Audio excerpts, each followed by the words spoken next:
جی پوچھیے.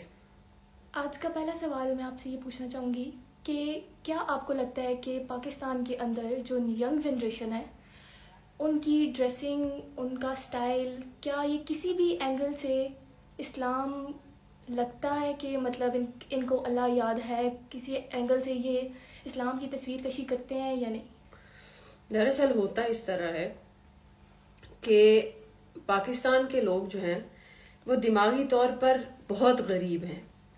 غریب اس طرح سے کہ جو یورپینز ہیں وہ بائی برتھ وہیں کی پیداوار ہیں، وہیں کی فصل ہیں، وہیں بڑے ہوئے ہیں، اور ان کا کلچر ہی وہی ہے جو وہ وہاں کر رہے ہیں. ان کی ڈریسنگ، ان کا انداز بات کرنے کا.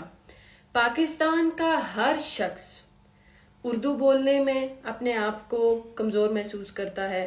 پاکستان کا ہر شخص جب تک واہیات قسم کی ڈریسنگ نہ کرے جس طرح کی ڈریسنگ یورپینز کرتے ہیں تو وہ اپنے آپ کو کانفیڈنس ہی نہیں فیل کرتا. وہ فیل کرتا ہے کہ جیسے میں کوئی مطلب کمزور مخلوق ہوں. یورپینز بہت بڑی مخلوق ہیں، ہمیں ان کے جیسا دکھنا چاہیے. اس کی وجہ یہ ہے کہ پاکستان کے جتنے بھی لوگ ہیں ان کو اپنے مسلمان ہونے کا پتہ ہی نہیں ہے. ایک ہوتا ہے مسلمان ہونے کا معلوم ہونا، اپنے دل کو معرفت ہونا، اور معرفت اللہ کی ہونا اور نبی کی معرفت ہونا. آپ کو اگر آپ کے نبی کی معرفت ہو جائے اور آپ کو پتہ لگ جائے کہ آپ کے نبی کون ہیں، محمد صلی اللہ علیہ وسلم، اگر آپ کو ان کی پہچان ہو جائے تو اس کے بعد میرا نہیں خیال کہ کسی کو اپنا حلیہ 2 ٹکے کا بنانے کی ضرورت پڑے گی. یہ 3rd کلاس، لوور کلاس اور چیپ مینٹیلٹی کا انسان اپنا حقیقی جو حلیہ ہوتا ہے اس کو چھوڑ کر دوسرے کی کاپی کرتا ہے. جو بذات خود اچھا انسان ہوتا ہے وہ ہمیشہ ایک اپنی پہچان، ایک اپنا معیار کریٹ کرتا ہے جس کو لوگ کاپی کرنے کے لیے مر رہے ہوتے ہیں، لیکن ہمیشہ 3rd کلاس انسان کاپی کرتا ہے.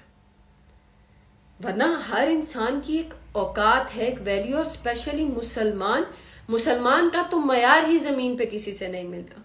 تو الحمدللہ میں الحمدللہ تو نہیں کہنا چاہیے، اس پر بہت زیادہ تکلیف والے جو ہے نا وہ آثار ہیں. لیکن پاکستان میں آج کل کوئی خواتین، مرد حضرات یہ اسلام کی پکچر کسی اینگل سے بھی پورٹرے نہیں کرتے. اسلام تو رہ ہی نہیں گیا پاکستان میں.